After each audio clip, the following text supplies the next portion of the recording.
Greetings from Scotland. My name is Mark Hazelwood and I'm Chief Executive of the Scottish Partnership for Palliative Care, the national umbrella body for all organisations with an involvement in providing and improving palliative care. I'm Rebecca Patterson and I work with Mark at the SPPC, where I'm Director of Good Life, Good Death, Good Grief, which is an alliance of individuals and organisations working together to make Scotland a place where people help each other through the difficult times that can come with death, dying, loss and care. In the next 20 minutes we're going to talk about the development of public health palliative care in Scotland over the past 9 years. I'm starting with a little bit about Scotland, the context for our work. Then I'm going to talk briefly about how we have chosen to frame our work and thinking. Then I'm going to explore what role can be best played by a national organisation and some of the challenges we've faced. Then I'm going to share some examples of the practical work going on in Scotland. I'll finish by looking at how the range of work we've described helps support compassionate communities, locally as well as at a national level. Here is Scotland, currently part of the UK, though independence is a live debate. We have a population of just over 5 million people. And although we're part of the UK, we have our own parliament, which controls most policy, including all policy on healthcare. We have a National Health Service, which provides free universal access. It's state funded from taxation and it's state owned and operated. Here's an elephant, obviously, but it's not the usual elephant in the room, death. This is the elephant from the parable of the elephant and the blind men. That's the parable where there are 6 blind men who meet an elephant for the first time in their lives. Each touches a different part of the elephant and then describes what an elephant is. The one who touches the trunk says the elephant is like a snake. The one who has felt the leg says an elephant is like a tree. The one who feels the tail says the elephant is like a rope, and so on. And I think public health approaches to palliative care can be a bit like that elephant. A diversity of topics and approaches and perspectives, and everyone has a different view and a different emphasis, and it can feel an incredibly diverse and sometimes fragmented field. And in thinking through our work in Scotland and in trying to think about how our works fit together and to try and frame a vision of the Scotland we want to see, we've used the 5 areas of the Ottawa Charter on Health Promotion to try and give us a framework. So thinking about our vision in Scotland, we want to see a Scotland which has public policies that acknowledge and make provisions for ill health, death, dying, loss and care. A Scotland which has a culture and opportunities where matters relating to death, dying and bereavement can be discussed and acted upon. A Scotland where communities are better equipped and connected to help each other through the hard times which can come with death, dying and bereavement. A Scotland where people are more comfortable, confident and well informed about the practical, legal, medical, financial, emotional and spiritual issues associated with death, dying and bereavement. And a Scotland where health and social care services support planning ahead, enable choice and control in care towards the end of life. So these are the 5 elements of the vision of Good Life, Good Death, Good Grief. And the question we've tried to answer in our work and in this presentation is what can we as a national organisation to support progress towards this vision. So, what role should a national organisation play in all of this? How can the need for local community development approaches be supported by a national organisation? For starters, there were a few things to make sure we didn't do. As a national organisation with a lot of professional expertise in palliative care, there were a few obvious traps that we needed to avoid. We wanted to make sure we didn't make assumptions about what local communities needed. Instead, we wanted to find ways of supporting people to undertake the change that they think needs to happen in their local area. And we think that there are various ways a national organisation can help with this. We can provide resources that people can use, a website, information leaflets, versatile resources that people can take and use in their own context. We can provide people with grants, small amounts of money, enabling them to try out their ideas locally. We can share good practice via our website and e-bulletin and provide opportunities for enthusiastic people to get together, network and share their learning and experiences. As a national organisation, we're in a good position to try to influence public policy. And we can also try to bring people to work together to create a bigger impact than working alone, trying to create a national dialogue and attract media attention. In a minute, Mark will tell you in more detail about some of the ways we've tried to do all this. Of course, we also faced, and still face, a number of challenges, and I'm sure many people in the room will have faced similar challenges in your own work. We're a small charity. When we started, we had only 5 members of staff, so we had very little resource to take on this new work. Many organisations we interacted with were wary of the subject matter. Might they somehow cause offence by doing anything on the subject of death or bereavement? At the time we started, there was loads of great theory out there regarding public health palliative care approaches, but we couldn't find much about how you turn the theory into practice in specific situations. Though people seemed to agree that this was an important area to be focusing on, there was a lack of evidence as to the effectiveness of public health approaches in this area. And then there's the idea of demonstrating impact. How could we demonstrate that the work we were doing was making a difference?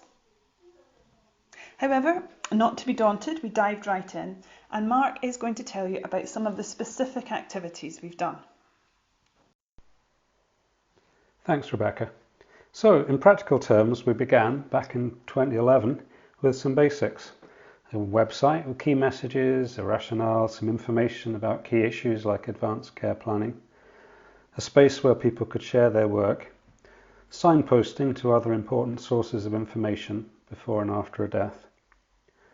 By the way, all the work and resources we mention is available via our websites, and we'll put up links to that at the end of the presentation. We've gradually created a range of resources available to members of the Alliance, in fact freely available to anyone. So we've done films, conversation menus, a range of practical information leaflets for the public, some games. We've also made available, when we've had a bit of money ourselves, some small grants, and I mean really small, sometimes $50, a maximum of $300. We found that's been really appreciated by those people who are champions, local champions for work, but they're perhaps situated within an organisation which hasn't quite caught up yet. And I think for them to be able to bring some resource into their organisation gives a permission and an empowerment which is much bigger than the sums of money involved. The other thing we've created have been photo exhibitions. And this is a photo exhibition called It Takes a Village. And it's an exhibition of portraits and stories of people providing care. And it explores the idea that just as it takes a village to raise a child, it also takes a village to support someone who's dying. And it shows how help and support comes in many different guises. Yes, it can be a nurse, a doctor, but it's also a son, it can be a daughter, a teacher, a taxi driver, a critical care physician, a care at home support worker. We launched this in 2016, and we have multiple copies of the exhibition which are available to anyone who wants to host it. Copies of the exhibition have been touring public places in Scotland really since we launched it, and they help to promote discussion, to inform people about a range of supports which are relevant at the end of life. And the exhibition shows that these end-of-life situations are commonplace and they don't need to be hidden away. The exhibition also shows that everyone has a role to play, not just formal services. Since 2013, in May of each year, we orchestrate a thing called Good Death Week. It provides opportunities to raise public awareness and to generate public discourse. It's an opportunity for members to, again, it's an excuse, an opportunity to take action. And it's also an opportunity collectively and individually to try to generate media coverage as well. To Absent Friends is a people's festival of storytelling and remembrance. and it grew partly out of a frustration with the limits of typical awareness weeks. And awareness weeks can sometimes feel a bit top-down, a bit corporate, a little bit preachy, and always really reliant on fickle media coverage. And we as a small organisation, we don't have a comms department to try and get media messages out there, and it can be a real struggle to try and break out of a bubble. So with To Absent Friends, our vision in 2014 was to create 1 week in the year when it's publicly and socially acceptable to remember and to tell stories of dead loved ones. And the idea is that if we can support each other to do that 1 week in a year, perhaps it will make it a little bit easier the rest of the time. And the hope is that this builds individual and community resilience. Our thinking was to try to create a space where people would choose to participate because they would understand and experience an intrinsic benefit to themselves and their communities. So it's not an awareness campaign, it's not about messages, it's not a fundraiser, it isn't owned by anyone, and it doesn't even have a logo. Our experience is that this is a concept which people get. It's been relatively easy to engage with all sorts of organisations and individuals. A great range of organisations participate. Hospitals, hospices, as you might expect, cemeteries, schools, addiction support groups, care homes, churches, a national symphony orchestra, a girls' night out, arts centres, pubs, local authorities, prisons, football clubs, mental health support groups. You get the idea. And activities are also varied because it just depends on local creativity and ideas and preferences. So suppers, concerts, theatre performances, poetry, tree planting, public space art, and my personal favourite, a beer festival. It takes place across Scotland in public spaces, over social media, amongst friends, families and communities, and of course in people's minds and hearts. The festival is now in its 6th year and it continues to grow. And our evaluations show that many organisations participate and then return each year, and that people find participating a positive experience. People say that the main thing that they get from it is a sense of community. Public policy is a long way removed from community action, but it does help to set the conditions in which action does or doesn't take place. We've worked closely with Scottish Government to ensure that palliative care policy includes public health approaches, and of course that other policies of relevance acknowledge and take account of declining health, dying and loss. This is a report which we published last year, which looks at each of the complex domains of public health approaches, the elephant, and for each of those domains the report looks at key issues, takes stock of progress, looks at what has been learned, but also maps out an agenda for practical action. Our experience has been that people sometimes struggle to convert enthusiasm for the idea of a compassionate community into practical action. I think it's something which we've wrestled with as well. So last year, with growing local enthusiasm in Scotland for developing compassionate communities, we curated an online toolkit. It's an online collection of resources which provides ideas and information that will be of practical use to people wishing to make their local community more supportive of people going through difficult times around death, dying, loss and care. It draws with permission on work which has gone on in different places around the UK and beyond. This year we secured some funding for the Truacanta project. Truacanta means compassion in Gaelic. That's a language of the ancient Celts still spoken in parts of Scotland. Through the project, we're able to employ a community development worker whose role is to provide support, advice and facilitation for communities interested to take action to improve people's experiences of death, dying, loss and care. The project is all about a community development approach. Each community itself is deciding what it wishes to try to change and will develop its own approach and plans to making that change. We looked at learning from other compassionate community projects when we were thinking about how to do this, and a key point from elsewhere was that taking a community development approach is key, and that's guided our design of the project. I'd really like to thank Holly and Kerry Noonan also for being an inspiration and also for being really generous with their time and help when we were trying to think through this project. It was fantastically helpful. Finally, To bring us right up to date, we've developed end-of-life aid skills for everyone. And it is up to date because we're actually the first bit of piloting for this piece of work just took place on Thursday this week. So this is a course designed for the public. It aims to help people be more comfortable and confident supporting family and community members with issues they face during dying, death and bereavement. Because these are issues which everyone faces, there is a basic set of knowledge and confidence that everyone should have the opportunity to acquire for free. The course content is based on an informal literature review and also some public engagement we did via social media. The course consists of 4 modules of 2 hours. It takes a variety of learning approaches and activities because different people learn in different ways. So we have presentations, games, films, handouts, and of course discussions. And discussions are a big part of the course because it's very much part of the philosophy of the course that we should start with and build on the knowledge, skills and experience people in each group bring into the room. The course itself is designed to be lay-led. It's not about experts or clinicians handing down wisdom. Mark has given a brief overview of the main pieces of work we've done in the last 8 years. As a national organisation, Good Life, Good Death, Good Grief aims to be a broad umbrella for the diverse range of people in Scotland who are working on some aspect of this area.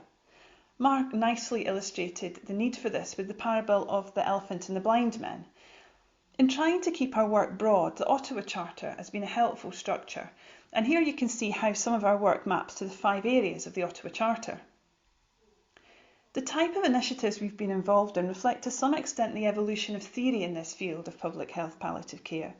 8 years ago we started with our origins in health promoting palliative care, gradually broadening out to include various public health approaches.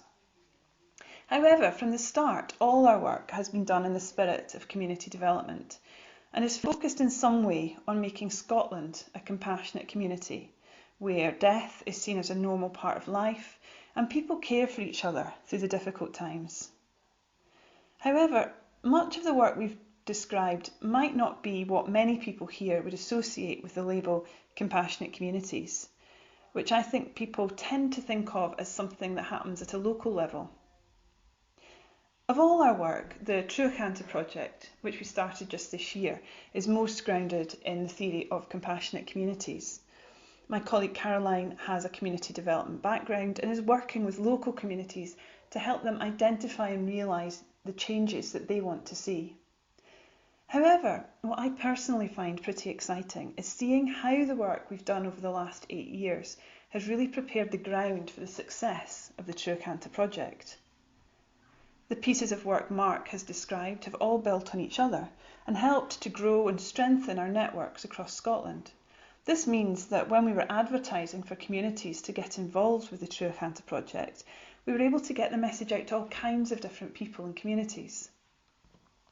And as we come into contact with these new communities, we find that Good Life, Good Death, Good Grief is in a great position to offer them support and guidance on how to take their local work forward. We have readily accessible information about end-of-life issues on our website, directions to sources of support, freely available resources such as leaflets, conversation menus, films and exhibitions that are all readily available for Trúchanta communities to use in their own work if they wish to. We have concrete ideas of practical actions people can take to make their community more compassionate.